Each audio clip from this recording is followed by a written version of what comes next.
You're listening to Garibaldi Red, a Nottingham Forest podcast brought to you by Nottinghamshire Live. Hello and welcome to Garibaldi Red, the Nottingham Forest podcast from Nottinghamshire Live, where as the games keep coming thick and fast, we're talking Preston 1, Forest 1, and looking ahead to Forest hopefully sealing their playoff place this week when they face Swansea.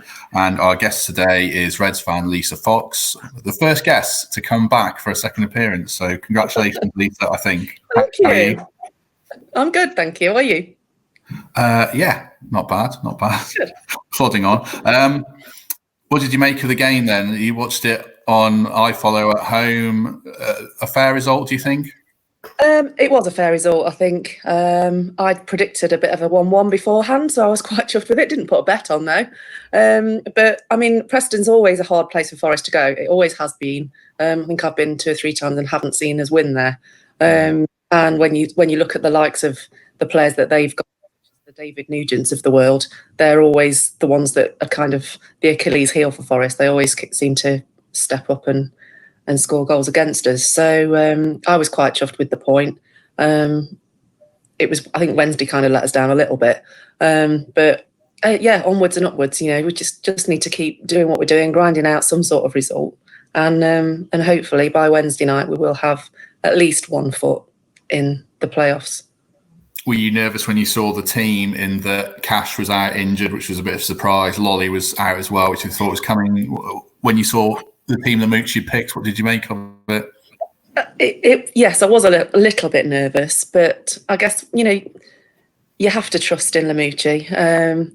It was, you know, seeing Jenkinson come in at right back, you kind of went, oh God, the last time he played was in that horrific game back in February, I think it was, where quite a lot of changes and absolutely everybody had a mare. So whilst it was a little bit unfair on Jenkinson, he did actually do really well. Second half, he got himself in the way of a possible goal, and you've got to say that, you know, having the 3 across the middle kind of did work, and as it did the week before against Derby, it did make quite a big difference. That whilst it's not pretty football because they are playing quite defensively, they've just got to grind out the results, and I think Sabri knows what they need. And he's going to pick his teams accordingly. And maybe over the next couple of weeks anyway, we'll see a few more surprises. Might even get to see Carvalho. Oh, gosh. What do you make? Go on, I'll ask you about Carvalho. What do you make of Carvalho's situation? When you came on before, you said that he was... did you say he's fair better in the Premier League? I think you might have said something. I did. What's your view of his situation now? Can he have a future at Forest the way it's going? I honestly don't know. I mean, there's got to be... It's really hard because there are players in the team that I don't get why they're getting anywhere near the team. But they must be doing something right in training that Carvalho's not doing. For him to be such an expensive asset and not in getting any minutes at all. And I felt on Wednesday against Fulham, the game was crying out for somebody with that little bit of flair and creativity to come on and support Graben. And we could have turned that defeat into a draw or something better. And, you know, I still maintain that I think he would be a very, very good player in the Premiership when you get more time and space on the ball. But the way that Forest are set up to play at the moment, it's not really his team. You know, it's just very difficult. But I wouldn't be surprised to see him go in the summer. Costa seems to be the one who's getting that chance on the wing at the moment. I think, to be fair, he's done well. He was in the thick of it a fair bit on Saturday, winning what I thought was a pretty soft penalty, to be fair. I mean, do you think it was a soft penalty? It was a little bit. There was one in the second half that we weren't given that actually it was a little bit more of a stonewaller. So you have to. I think you have to go with what the referee says, regardless of whether you agree with it or not. And ultimately, yes, it was a soft penalty. You're always nervous when Lewis steps up, even though he's been absolutely sublime this season. Because his history with Forest and penalties isn't the best. But at the same time, you kind of go, yeah, all right, we've got a 20 goal a season striker here. We've got Da Costa, who is looking better every game. You know, he was up there as probably man of the match on Saturday, to be fair. And you know, players like that are going to be good for the Reds, aren't they? Graben has his detractors, not many now. I mean, a former columnist for our newspaper was among them. Is he? Is he the best striker in the Championship, or do you look at Mitrovic or Watkins or Bamford? I suppose what I'm saying is every club at the top of the Championship has a Graben or someone like that, don't they? And Forest have certainly got theirs. Yeah, definitely. And, I mean, I think I'm very vocal in my adoration for Lewis, and I think, you know, when we signed him, I was over the moon because he is consistent. And I know there was a little bit of a debate with myself and one of the guys that sits near us at the game in the Trent End, and he was, no, Graben's no good, blah blah blah. And I was like, honestly, just give him time, because he will come good, he will score goals, and it's not just about the goals, it's the work rate. I mean, sometimes he's created things out of nothing, and you just think, where's that come from? And okay, you know, Forest haven't ever in the last sort of 10 seasons really been a 4-4-2 formation kind of team. And if you put somebody else up there, I think that's the frustration, that if there was somebody that just could play off Lewis, it would make his game a little bit better, and maybe his return would be better as well. But I mean, you can't compare him to the Bamfords and the Mitrovics, because they're all different players. They all play a completely different way, and you have to respect all of them for different reasons, don't you? True. Since the return from lockdown, Forest can't keep a clean sheet, and that continued again on Saturday. What did you make of the goal? It was well taken, but it was pretty easy to get in that position to score. Yeah, it was a little bit soft, wasn't it? I mean, it's just the Forest way, isn't it? You just concede soft goals. Oh, if so-and-so had been in the team, you know, the week before, when we conceded against Derby, if Dawson had been on, that wouldn't have happened. On Saturday, it was, well, if Figueiredo had been on, you know, and you can't, you know, it was a soft goal. But at the end of the day, like you say, Forest can't keep a clean sheet, can they? So, yeah, it was what it was. I'm quite happy generally with our defence. I think we've got a very, very strong defence, and the players that can come in for those. I mean, Kashi missing on Saturday was a bit of a blow, but Jenkinson did okay. The Dawsons and the Worrells and the Figueiredos, if you put all, it wouldn't matter which combination was in there, they would be strong. And, you know, the one for me that I think doesn't get the praise that he deserves quite a lot of the time is Ribeiro. I think he's been absolutely outstanding. Yeah, he has done well, to be fair. Coming in from Portugal, it's a tough ask, and he's not looked out of place at all. Even now, Forest don't seem to be getting the kind of plaudits that other teams are. They don't really play the football of West Brom and Brentford. They don't have Wayne Rooney in their team, so they still kind of don't get that recognition. Do you think that's unfair? Because they don't really play sparkling football, but they don't play terrible football. Is pragmatic the best way to describe the way they play? Pragmatic's a very good word. It's a good job done, isn't it? I mean, back in the day when Billy Davies got Derby promoted and when Billy Davies got Forest in the playoffs, it was grinding out results, and it would be a 1-0 86-minute winner. I mean, I watched. My Saturday this weekend was literally football. And Charlie and I sat and watched the Brentford game before we watched the Forest game. And Brentford were just a class above. And, you know, they play some free-flowing, pretty football. And you think they wouldn't be out of place in the Premiership because of the way that they play. West Brom had another stutter at the weekend. It's going to be quite interesting. The results this week could well see things change quite considerably at the top. Leeds are definitely there. And, you know, they were comprehensive again at the weekend, weren't they? They had a win in the week. What was it, 5-0 against Stoke? Yeah, 5, yeah. And again, ground out that 1-0 yesterday. So you can't say, well, that they are consistent in what they're doing either. But Forest, they're not playing the free-flowing football that everybody would like to see. And I think that is one of the frustrations of the season up till when we couldn't go, is that there was always that thing missing that you think, one day we're going to go out there and give a team an absolute stuffing. And it hasn't really happened. But it could. Well, hopefully in the final. When we look at the table then, as it stands, you talk about West Brom's wobble. They have wobbled, really. They're on 81 points. Brentford are only 3 points behind them. And then Fulham are just about in it, still on 76. Who are your four for the playoffs then now, as it stands? Would it be Forest, obviously, we hope? And then who would your other three be, do you think? I think that Brentford will go up automatically. Okay. I think that West Brom will have a little bit of a free fall again. Fulham are in there. Forest will be in, and I do think it'll be Cardiff. I think the six as they are at the moment will be the six. Although I think we were talking about it earlier on, that I think there's right down to Bristol City. Have still got a chance of making those playoffs, but they can only finish on 70 points. So Forest realistically probably need 2 to make sure.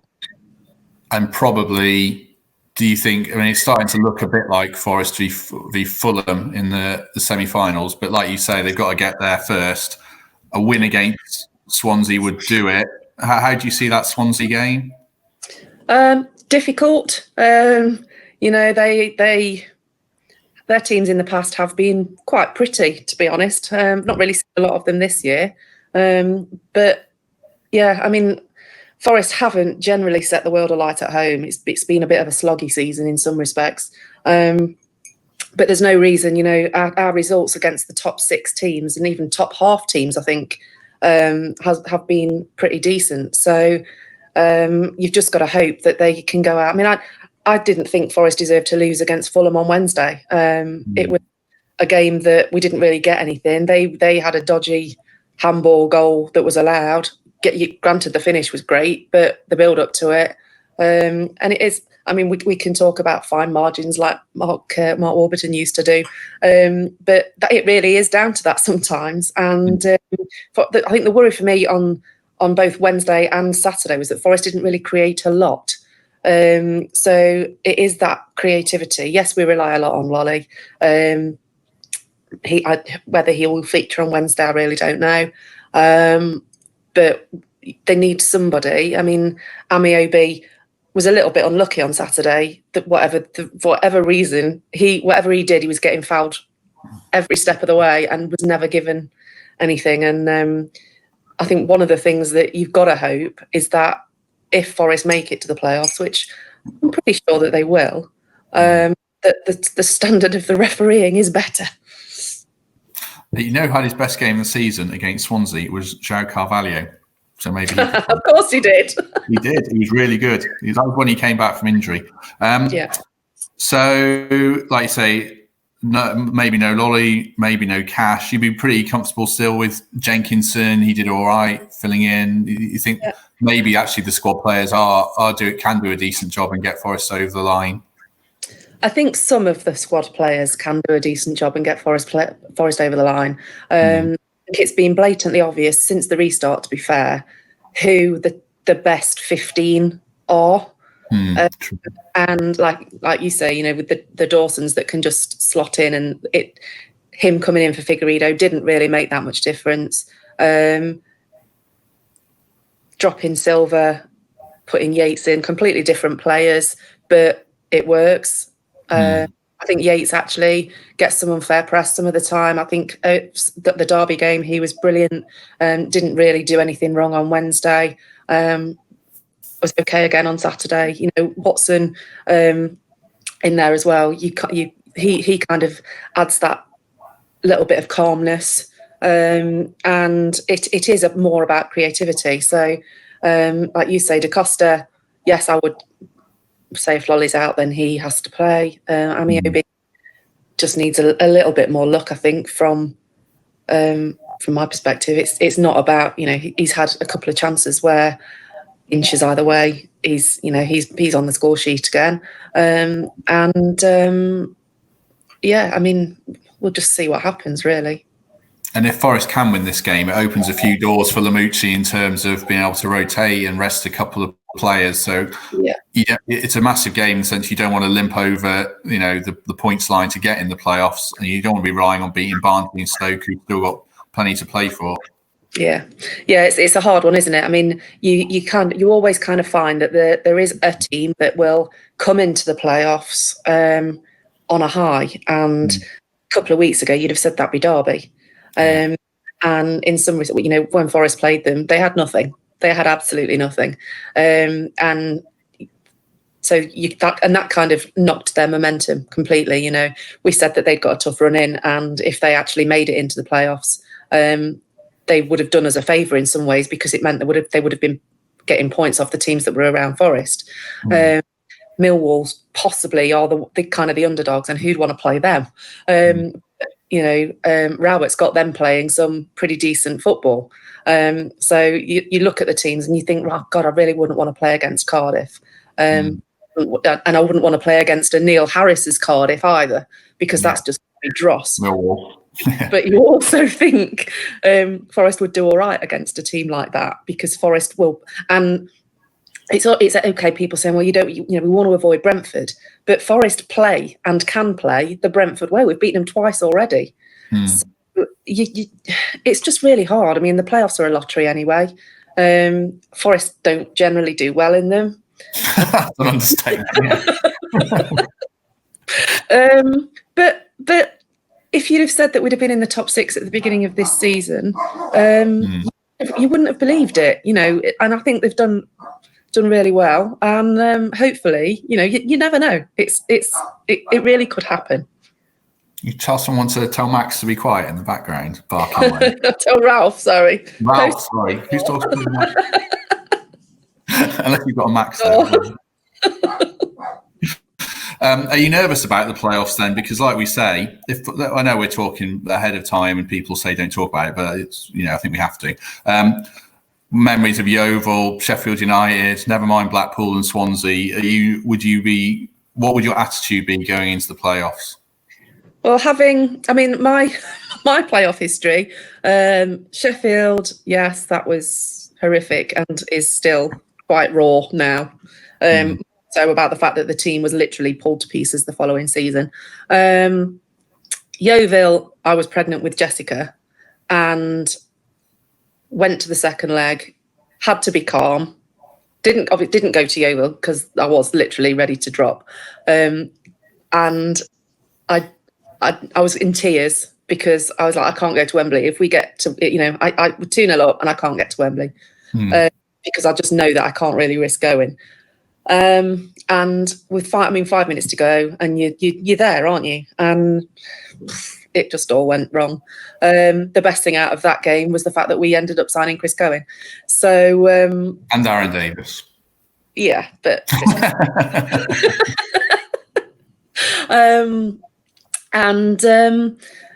Blackpool again. We should have won. Swansea. Only Billy knows what was going off in Billy's mind as to why he did what he did with the team. You've got to think that Sabri has 95% of the time got his tactics and his substitutions right. It's that other 5% that worries me. But you've got to believe that we've got a decent manager who knows who his best 11 is. And if you play the Brentfords or the West Broms or the Fulhams and the Cardiffs, Forest have beaten them all or taken off all of them all season. So why would that change now? Of course, the players are going to know the history. They're going to know the importance of it. And actually, I do think that Forest will possibly fare better for the fans not being there. True. It's rubbish for us. It's rubbish. It's absolutely rubbish watching it at home. It really is. And the fact is, it would be the most Forest thing ever to go to Wembley, to go to get promotion and not be able to go. Yeah, the next time we can see them, they're getting relegated back to the Championship. That'll be very Don't Forest. even joke, because that is very, very likely, isn't it? Do you know what I mean? It would be the most Forest thing ever. True. I still take them getting promoted, even if it meant coming back down again. Just for I would. It's just that I think tension in this house might be a little bit high. If certain members of the household were allowed to go and certain members weren't. True. We don't get into that politics, domestic politics and other kinds. What's your prediction then for Swansea? You got the Preston game, right? What's your prediction for Swansea? The score? I'm going for a 1-0.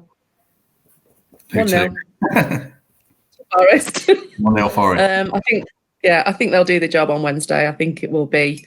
I think it will be very tight, but I do think Forest will come out with the points, and then we can relax a little bit for the next 2 games. I mean, we've had a couple of yo-yo seasons where, I mean, it's only, if you think back, it's only 2 years ago when we were relying on other results and a great save and a couple of goals against Ipswich, and we could have been in League One. And now we're looking at potentially